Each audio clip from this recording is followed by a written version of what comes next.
ये हमारा chapter number 4 है जिसमें हम बात करेंगे कि रनिंग मल्टीपल चैनल के आपको कितने चैनल रन करने चाहिए एज अ बिगिनर, और आपको यूट्यूब कितने चैनल्स रन करने की परमिशन देता है। ठीक है, क्योंकि अब एआई आ चुकी है और एआई से आप कंटेंट स्केल कर रहे हो, लाइक आप दिन की 5-5 वीडियोस बना रहे हो, तो क्या आपको 5 चैनल बनाने चाहिए कि एक पे स्टिक रहना चाहिए? इन सारे सवालों का जवाब हम इस चैप्टर में देखेंगे।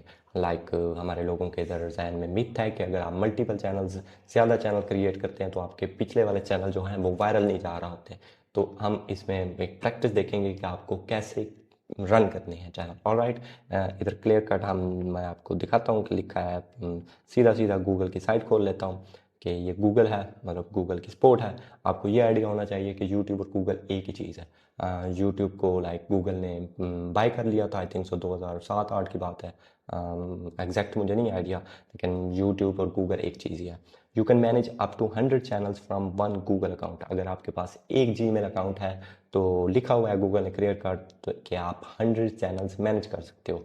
अब मैनेज करने का मतलब तो यही है कि आप उस पर अपलोडिंग भी कर सकते हो। सिर्फ ये तो नहीं है कि आपने 100 चैनल क्रिएट किए हैं और उनसे सिर्फ और सिर्फ वीडियोस देख सकते हो, दूसरों की वीडियो लाइक कर सकते हो। गूगल ने कहीं भी नहीं लिखा। इसका मतलब ये है कि आप जब मैनेज कर सकते हो, क्रिएट कर सकते हो, तो आप उन पर अपलोडिंग भी कर सकते हो। तो गूगल ने कहीं भी मेंशन नहीं किया कि आपको 4 चैनल चलाने चाहिए, 5 चलाने चाहिए। तो गूगल ने हमें क्लियर कट जवाब दे दिया कि आप 100 चैनल रन कर सकते हैं। ऑलराइट, इधर इसके बाद अगर हम बात करें नंबर ऑफ चैनल्स पर गूगल अकाउंट, अब ये पर गूगल अकाउंट का मतलब है एक जीमेल पे। ऑलराइट, इसके बाद मल्टीपल चैनल्स अलाउड। अच्छा, इस पूरे कोर्स में अगर मैं कहीं आपको बात कर रहा हूँ मल्टीपल चैनल्स की, तो उसका मतलब है 5, 10, 15 चैनल्स, ओके, के 5, 10 या 15 चैनल्स। लेकिन जब मैं बल्क चैनल्स की बात करूंगा तो उसका मतलब होगा 50+ चैनल, 100 चैनल, 200 चैनल। कि आप, क्योंकि मोस्ट ऑफ द टाइम लोग बल्किंग भी कर रहे होते हैं, स्केलिंग भी कर रहे होते हैं, तो वो मैनेज कैसे करते हैं वो मैं आपको टूल्स भी बताऊंगा। लेकिन आपने स्टार्ट में मल्टीपल चैनल्स ही बनाने हैं, like multiple channel 5-10 he. Alright, you can create and manage multiple channels from one Google account.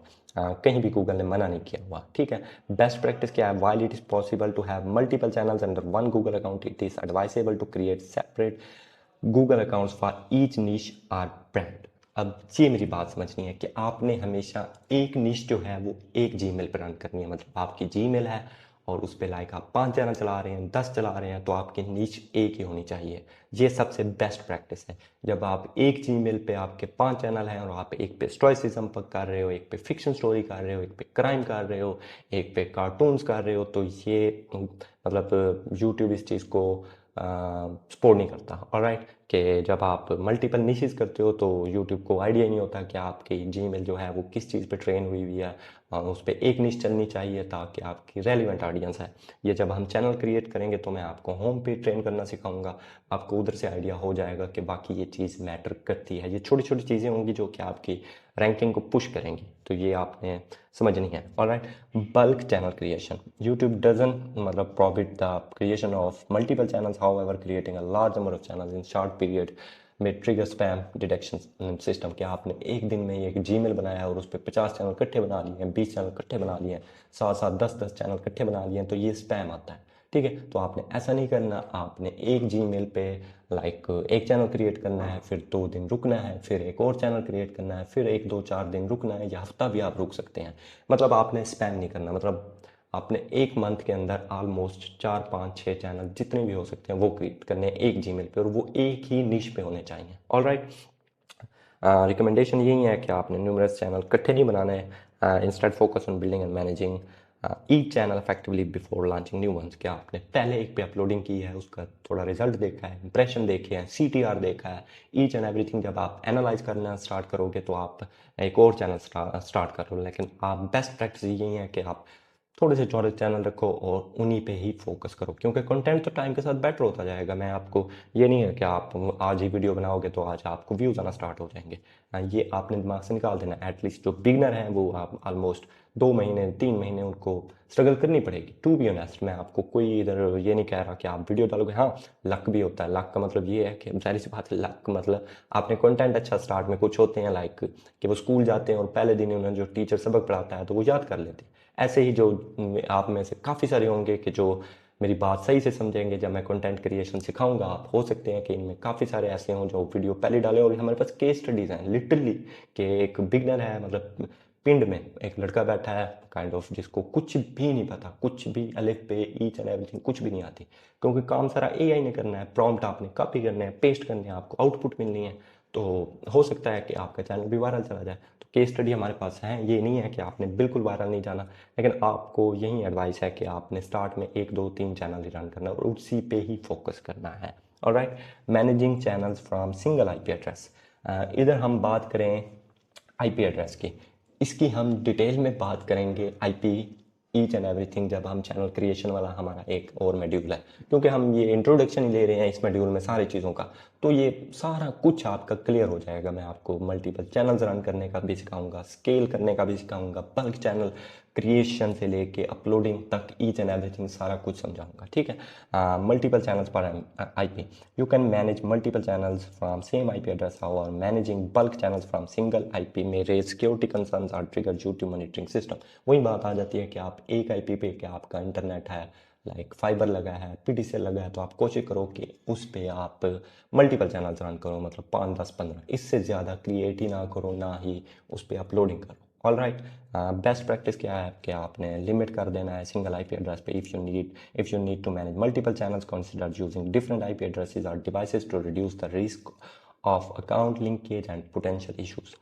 ये हम डिटेल में मैं आपको बताऊंगा कि आईपी कैसे काम करती है, यूट्यूब कैसे डिटेक्ट करता है आईपी को और आपको इससे अवॉइड कैसे करना है। ऑल राइट, इसके बाद अगर हम देखें comparison of a normal person and creator account, यहाँ पे मैं आपको एक कंपैरिजन छोटा सा दिखाता हूँ कि बेसिकली एक नॉर्मल यूज़र है, मतलब मैं हूँ, मुझे यूट्यूब का कुछ नहीं पता, मैं सिर्फ और सिर्फ यूट्यूब ओपन करता हूँ और कंटेंट कंज्यूम करता हूँ, मैं नॉर्मल पर्सन हूँ। एक और पर्सन है जो कि क्रिएटर है, मतलब वो अकाउंट इसीलिए बनाया है कि वो अपलोडिंग कर सके। तो इधर मैं कंपैरिजन दिखाऊंगा गूगल किसको लाइक प्रायोरिटी देता है और लाइक किसको थोड़ा सा किक आउट करता है। तो नॉर्मल पर्सन जो है वो क्या है, regular user creating multiple Gmail accounts for personal use is a one for work, one for personal and one for subscription is not an issue. मतलब अगर एक नॉर्मल पर्सन अपने पीसी पे या अपने मोबाइल पे मल्टीपल जीमेल्स भी बनाता है तो यूट्यूब या गूगल उसको कुछ नहीं कहता। क्यों? Google doesn't flag themselves because these accounts are typically low risk and tied to public activities।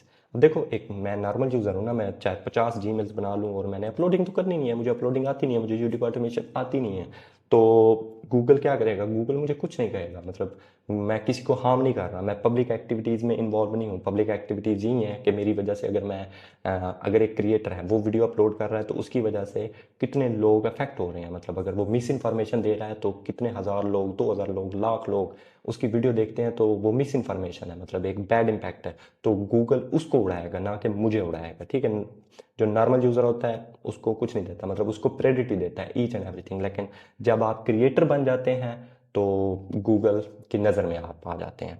For a creator और YouTube content creator is like a business entity, मतलब वो बिजनेस एंटिटी बन जाता है। They create content for the public and generate revenue. Managing multiple YouTube channels or Gmail accounts from a single IP address, phone number, or device can raise suspicious because YouTube wants to avoid spam channels that violate its community guidelines। मतलब आप creator बन चुके हैं तो आप YouTube की नज़र में आ चुके हैं। आप कोई ऐसी वीडियो डालोगे जिसमें क्राइम, मतलब क्राइम का मतलब ब्लड है, या आपने ब्लर नहीं की इमेज, तो आपको यूट्यूब उड़ा सकता है कम्युनिटी गाइडलाइंस की वजह से।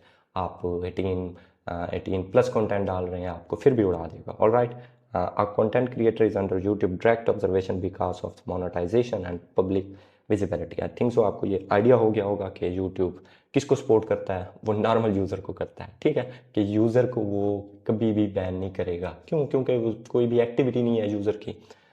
इसके बाद अगर हम देखें YouTube लव्स न्यू क्रिएटर, मतलब आपको मैंने पहले भी बताया कि faceless automation is just booming. मतलब जब से ये टिकटॉक ने मोनेटाइजेशन अनाउंस किया है, या टिकटॉक बूम कर रहा था पिछले 2 3 सालों से, तो यूट्यूब ने रिकमेंडेशन ऑन कर दिया है, जो कि लाइक मैं अगर 2017 18 19 20 की बात करूं तो तब ये बिल्कुल भी पॉसिबल नहीं था कि नए क्रिएटर आपकी फीड पे दिख रहे हैं। मतलब लिटरली इस क्रिएटर के आप सब्सक्राइबर देखें, 300 सब्सक्राइबर हैं और इसकी वीडियोस मैंने कभी भी नहीं देखी। तो ये मुझे मेरे होम पेज पे, ये देखिए मेरा होम पेज है, मुझे यूट्यूब रिकमेंड कर रहा है, मुझे इसकी वीडियो सजेस्ट कर रहा है कि भाई देखो। तो इसका मतलब ये है कि यूट्यूब नए क्रिएटर्स को बहुत ज़्यादा सपोर्ट करता है, ठीक है। जब आप ओल्ड हो जाते हो, अगर आप वैल्यू पुट नहीं कर रहे तो आपको किक आउट भी कर सकता है, और वो हम चीज़ें नेक्स्ट देखेंगे।